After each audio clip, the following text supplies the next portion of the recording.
రాజీవ్ గాంధీ ఒక స్ఫూర్తి.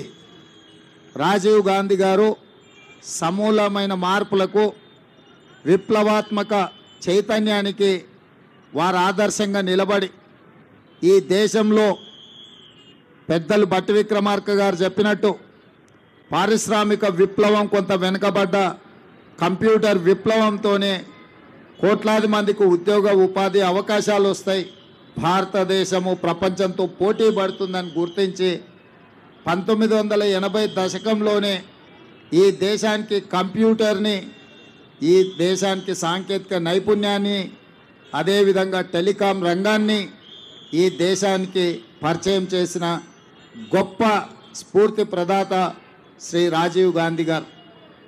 వారు ఓన్లీ టెక్నాలజీనే కాకుండా సామాజిక చైతన్యం ఉన్న స్థానిక సంస్థలల్లో పల్లెలే పట్టుగొమ్మలని మహాత్మా గాంధీ గారు ఏదైతే చెప్పినరో ఆ స్ఫూర్తితోని స్థానిక సంస్థలకు ప్రత్యక్షంగా కేంద్ర ప్రభుత్వం నుంచి నిధులు వచ్చే విధంగా రాజ్యాంగ సవరణ ద్వారా 73, 74 రాజ్యాంగ సవరణ ద్వారా గ్రామ పంచాయతీలకే అధికారాలను కట్టబెట్టి గ్రామాల మీద అభివృద్ధి జరిగినప్పుడే ఈ దేశం అభివృద్ధి జరుగుతుందని రాజ్యాంగ సవరణలు తీసుకురావడం ద్వారా పంచాయతీరాజ్ వ్యవస్థల్ని మరింత బలోపేతం చేసింది శ్రీ రాజీవ్ గాంధీ గారు. ఇదే కాకుండా కుటుంబంలోనే కాదు, రాజకీయాలలో, స్థానిక సంస్థల్లో మహిళలకు ప్రాధాన్యం ఉండాలి, సమానమైన అవకాశాలు ఉండాలి అని చెప్పి స్థానిక సంస్థలలో మహిళలకు రిజర్వేషన్లు తీసుకొచ్చి మహిళల్ని పొలిటికల్లీ ఎంపవర్ చేసింది శ్రీ రాజీవ్ గాంధీ గారు.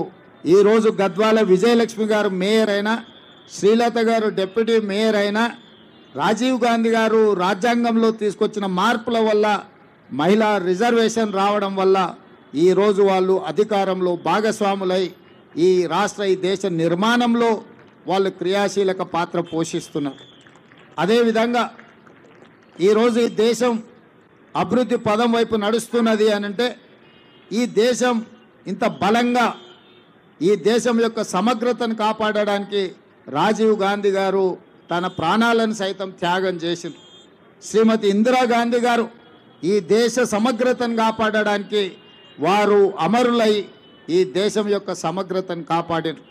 అదేవిధంగా పండిట్ జవహర్లాల్ నెహ్రూ గారు ఈ దేశ స్వతంత్రం కోసం 10 సంవత్సరాలు జైల్లో మగ్గి దేశానికి స్వతంత్రం తెచ్చి మొట్టమొదటి ప్రధానమంత్రిగా ఈ దేశంలో education and irrigation is our priority అని చెప్పి విద్యా యూనివర్సిటీలను తీసుకొచ్చిండ్రు, సాగునీటి ప్రాజెక్టులను కట్టి ఈ దేశాన్ని కరువు నుంచి బయటపడేసిండ్రు.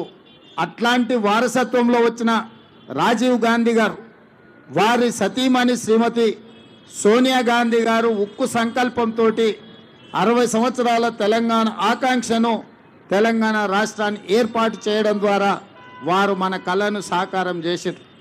అంత గొప్ప స్ఫూర్తి ప్రదాత అయిన తెలంగాణ రాష్ట్రాన్ని ఇచ్చిన శ్రీమతి సోనియా గాంధీ గారికి భర్త, శ్రీమతి ఇందిరాగాంధీ గారికి పుత్రుడు, పండిట్ జవహర్లాల్ నెహ్రూ గారి మనమడు, ఈ దేశ ప్రధానమంత్రి రాజీవ్ గాంధీ గారి విగ్రహాన్ని సచివాలయం ముందు పెడితే కొంతమంది సన్నాసుల విగ్రహాన్ని తొలగిస్తామని ఈరోజు మాట్లాడుతున్నారు.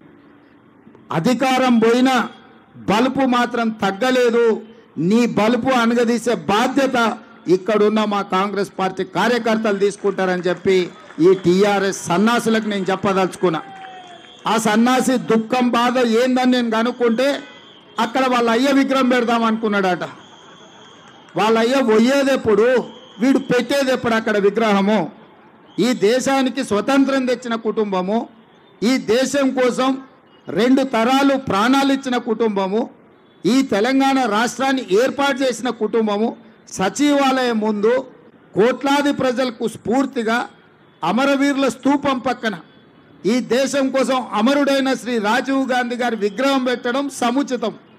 అంతేగాని ఉద్యమం ముసుగులో తెలంగాణ రాష్ట్రాన్ని దోసుకొని వేలాది కోట్ల రూపాయలు సంపాదించుకొని వందలాది ఎకరాల ఫామ్ హౌజులు కట్టుకొని తాగుబోతు సన్నాసుల విగ్రహం ఒకవేళ సచివాలయం ముందల పెడితే ఈ పిల్లలకు ఎవరిని ఆదర్శంగా చూపిస్తారు?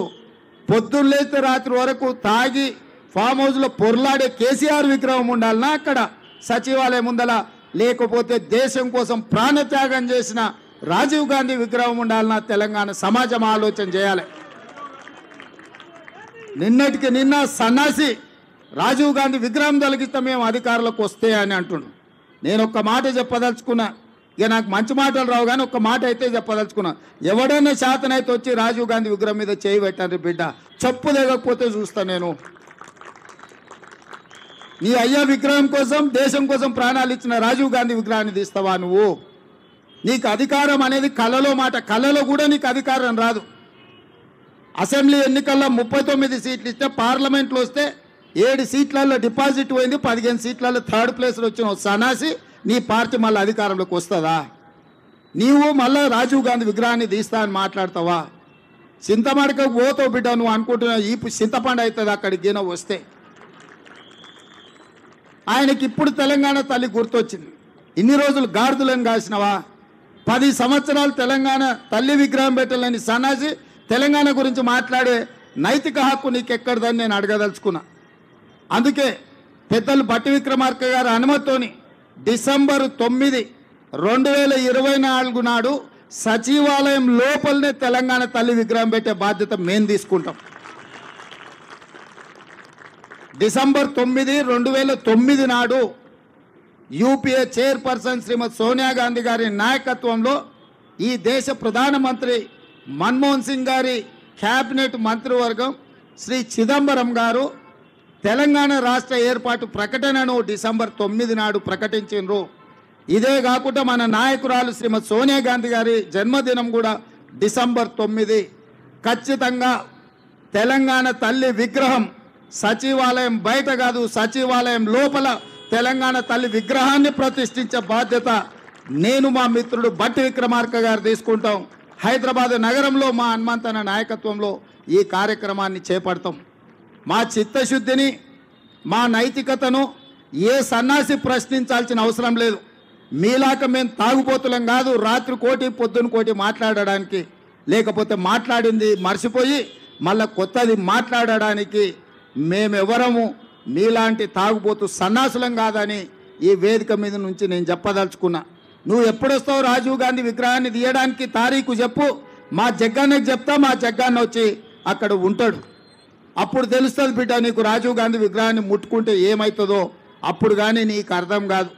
అందుకే ఈరోజు ఈ దేశ యువతకు స్ఫూర్తి ప్రదాత శ్రీ రాజీవ్ గాంధీ గారు వారి జయంతి సందర్భంగా మా హనుమంతన్న కొంతమంది క్రీడాకారులకు సన్మానం చేసిండ్రు, ఆర్థిక సహాయాన్ని వారికి తోసిన విధంగా చేసిండ్రు. అందుకే ఈరోజు ఈ రాష్ట్రంలో ఈ దేశంలో మొన్న జరిగిన ఒలింపిక్స్లో మన పర్ఫార్మెన్సు ఏమాత్రం బాగా లేదు. సౌత్ కొరియా లాంటి చిన్న దేశానికి 32 పథకాలు వచ్చినాయి. నేను సౌత్ కొరియాలో ఒక యూనివర్సిటీకి పోతే ఓన్లీ 1 యూనివర్సిటీలో 16 పథకాలు వచ్చినాయి. ఒకే ఒక అమ్మాయికి 3 గోల్డ్ మెడల్స్ వచ్చినాయి. వాళ్ళని చూసి నేర్చుకోవాల్సిన అవసరం ఉంది. అందుకే సౌత్ కొరియన్ స్పోర్ట్స్ యూనివర్సిటీ లాగా యంగ్ ఇండియా స్పోర్ట్స్ యూనివర్సిటీని తెలంగాణలో ప్రారంభిస్తున్నాం.